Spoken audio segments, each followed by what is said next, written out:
My doctor told me this week it's super unhealthy to sit around drinking beer all day, so this week I'm standing up. Hi there and welcome back to Brew Report, where this week we're having another beer from Welsh brewers Polly's. Yes, we had one of their beers a few weeks back when we paid a visit to the Gidea Park micropub. This week we've got a can to drink at home. It is their IPA Spur. We know that Polly's does an excellent, very hoppy, juicy, dank IPA, and I'm expecting more of the same here. Spur this time is hopped with Azacca, Citra and Simcoe, and it's 7.2%, so already it's sounding like this is going to pack a bit of a punch. It's vegan, but does contain gluten. Just looking at the can, you've got that Polly's teardrop shape there, which obviously looks very striking in the red and the black. You've got Polly's in big red letters on the side there. Generally, it's a pretty striking can, and I like the design on this one.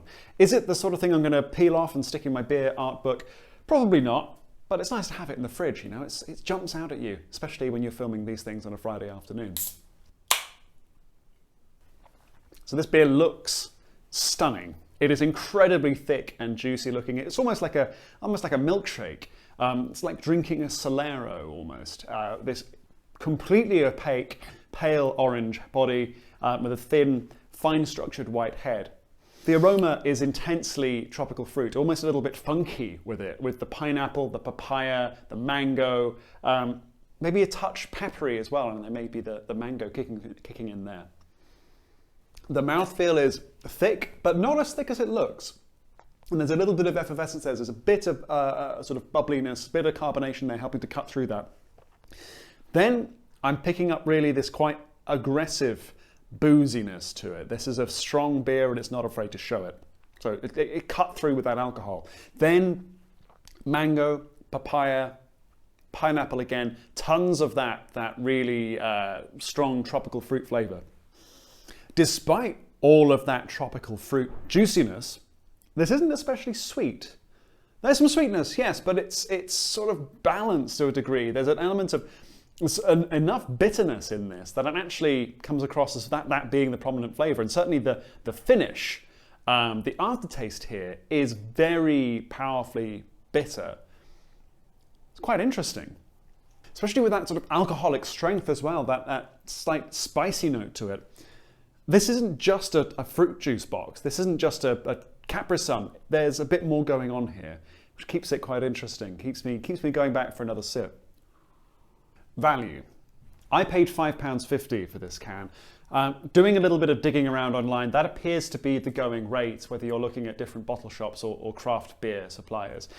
If you go directly to Polly's, this particular beer isn't available, but to give an idea, similar strength beers, similar sort of style and strength beers, DDH IPAs, that sort of thing, they tend to sell them directly from the website for around $4.25, $4.50. So there's maybe a bit of a cheaper deal if you go direct to the brewer, but then you've got to rely on that beer being available. Is this beer worth it for £5.50 a can? I'd say absolutely yes. It's interesting. It's doing something a bit different with that balance of dankness but also bitterness. It isn't one note. There's enough going on here to keep it interesting. I'm not necessarily sure I'd go back for can after can of it, certainly not at 7%, 7.2%, but I'm certainly glad I bought it. I'm very, very much enjoying this can. And then we come to the question, who is this beer for? And I think unequivocally, this is a beer for the hop enthusiasts. This is for those craft beer nuts who are always looking for something extra hoppy, extra new. It's thick, it's hoppy, it's juicy, it's bitter. It's ticking just about every box for that kind of beer drinker. It's not traditional. It's not going to appeal to the real ale drinkers. It's probably a bit mad for somebody who's just starting out on their craft beer journey. But for somebody who's really into it, a real enthusiast, I'd recommend this one absolutely. And that is about enough from me.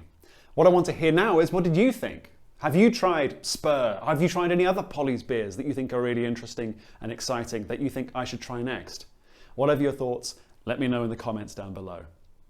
If you liked this video, do give it a like, check out the rest of the videos on my channel and go to brewreport.co.uk where I've posted hundreds of reviews covering many, many hundreds of beers and pubs. And until next week, happy drinking.